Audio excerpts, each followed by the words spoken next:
Hey, so I want to make a quick video about the book of Enoch. If there's another contradiction. I know I'm looking rough, I just got off work. But I was just talking with someone online who thinks that there is a contradiction in the book of Enoch with the Bible. Now, I don't know for sure if the book of Enoch is inspired or not.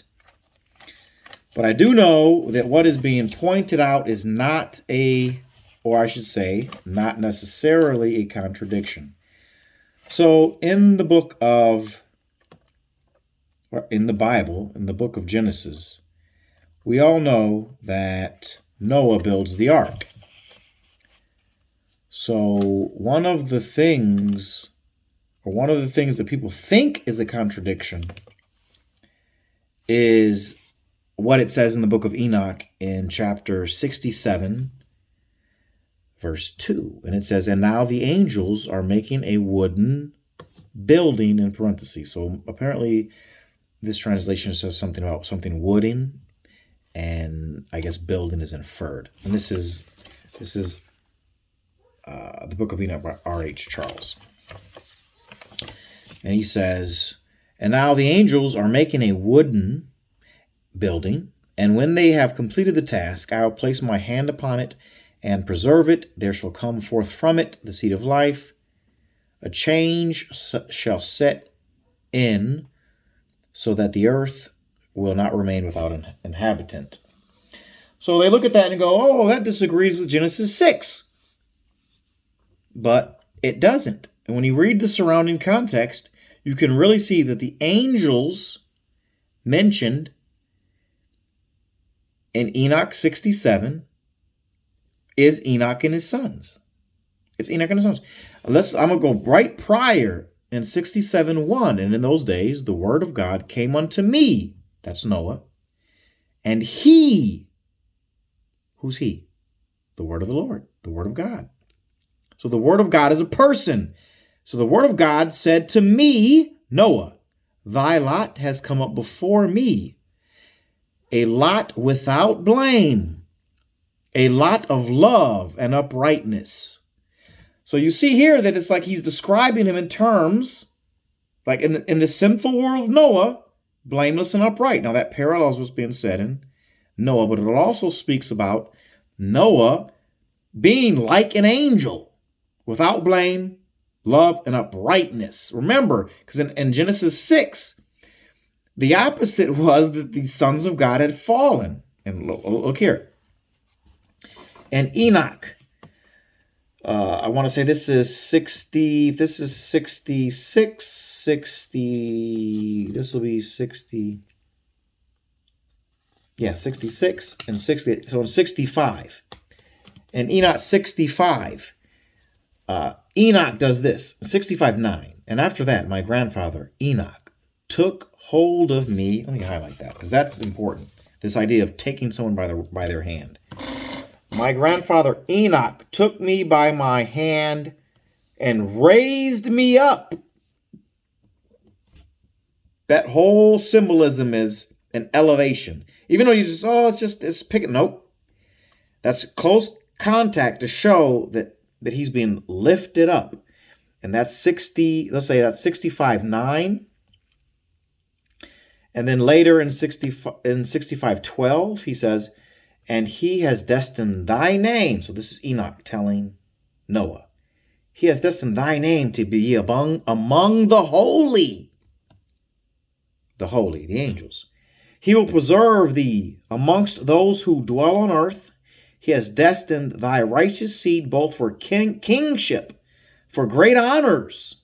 And from thy seed shall proceed a fountain of the righteous and holy, without number forever." This is the whole. It's like a mirror of what's the point of Israel. So the writer of Enoch is trying to paint a pre-deluge connection, like the Israelites were raised to be kings and priests for God in place of the fallen Genesis 6 sons of God. The sons of Noah were too. This is mirrored in, what is this? This is 86. Enoch, the book of Enoch, chapter 86. And it talks about let's say 86:1. And again, I saw with my eyes. This is called the animal apocalypse.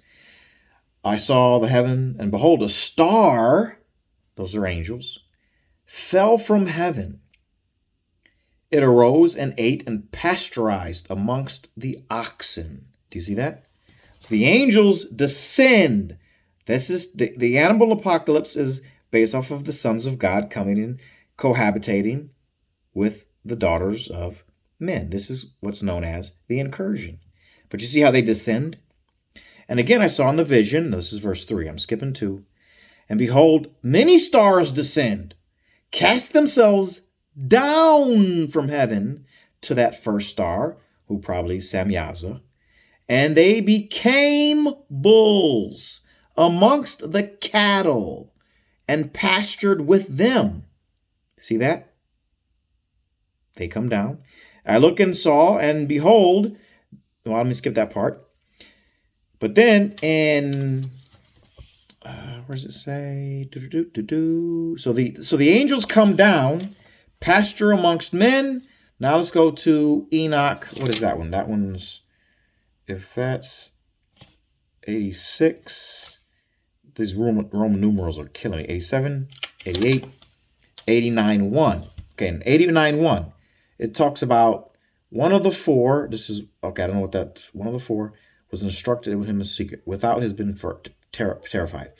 One of those four, and that's an angel, went to that white bull. So there's a white bull on heaven. That's Noah. And instructed him in secret without his being terrified. Now this bull, he was born a bull and became a man. You see that? The parallel, the earlier chapters, when it's calling them angels, the animal apocalypse shows he's born a bull, but he becomes a man and built for himself a great vessel and dwelt thereon. 3 bulls, those Noah's sons, dwelt with him in that vessel, and they were covered in. So the point is, like I said, I don't know if it's inspired or not, but the contradiction that is online and being repeated in other documents, this ain't a contradiction. And if I try to guess what people might say, well, those later chapters don't. It's anachronistic. Those were written later and by someone else. It's like, okay, well, that's still an earlier interpretation of those earlier chapters than the one you're giving. So why should I believe your interpretation? But it seems to me that the direct context of the angels building the ark, the surrounding context show Noah being lifted up, Enoch's grabbing him by his hand and raising him up, is to take the place of the angels who fall down. So that's not a biblical contradiction. It's just not.